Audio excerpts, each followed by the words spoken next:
Alan Perlis said that a language that doesn't affect the way you think about programming is not worth knowing. Functional programming is worth learning because it changes the way you think about programming. Programs are not just for controlling a machine, they're for explaining algorithmic ideas, and that's much clearer in a functional language than in an imperative one. It's great to learn functional programming because it offers a different paradigm than imperative programming. This will make you a stronger developer because you'll learn to problem solve in new and creative ways. Functional programming is cool and useful because it allows you to more easily test components, compose them, and integrate them into a whole system. It's definitely the way to go. In a functional program, the programmer specifies what something means rather than giving an explicit series of steps about how the computer should do something. It's the job of the implementation of the functional language to convert that high-level specification into something that can actually be executed on the computer. And the implementation has a lot of flexibility in how it does that conversion. I've used that flexibility to good effect in my work. It's called functional programming for historical reasons, but it's really just programming in a style that's concise, elegant, highly structured, and highly reusable. My name is Satnam Singh, and I work at Google designing digital circuits and writing low-level software. Functional programming has taught me powerful abstractions and discipline. This makes me a better hardware engineer when I design circuits in Verilog. This also makes me a better C programmer because I can craft abstractions I need even when they're not available natively in the languages I use.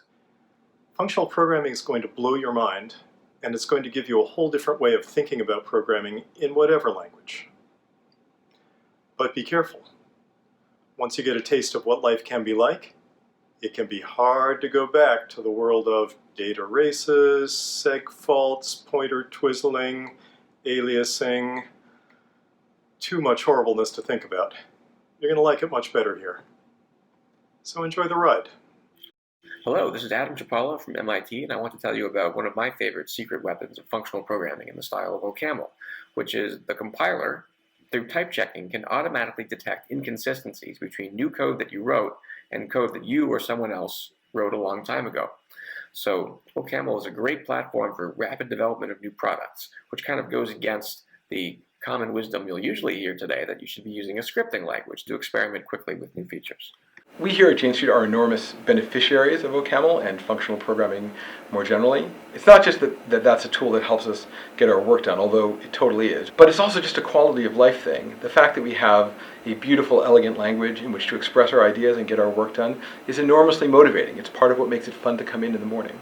When a mathematical reasoning can be had, it's as great a folly to make use of any other as to grope for a thing in the dark when you have a candle standing by you. John Arbuthnot wrote that in The Laws of Chance, 1692. My name's Phil Wadler. I'm one of the developers of Haskell, and that's why I love functional programming, because it lets us take mathematics and put it to work. Functional programming teaches you how to write code cleanly that is readable to other users. It also teaches you how to write code concisely, so how to get a lot done with efficient short snippets of code, and those are skills that are applicable to any computing career no matter what language you're using. Functional programming forces you to think about problems in a different way. And as an algorithm designer, sometimes a new perspective on a problem is crucial to finding the right solution. When I first encountered functional programming at university, I thought it could not possibly work. How can you write useful programs without variables, without assignments, without state? All of the programs I'd written up to that point utterly relied on these things. And then the light dawned. Functional programming is not just another programming language. It's a radical and elegant attack on the entire enterprise of programming. It makes you think in a new way about programming, focusing on immutable values and the functions that compute them, rather than on state and the procedures that mutate it. Functional programming will change the way you think about software, but you should take it with Foster in the spring. Functional programming will change the way you think about software, but you should take it with Clarkson in the fall.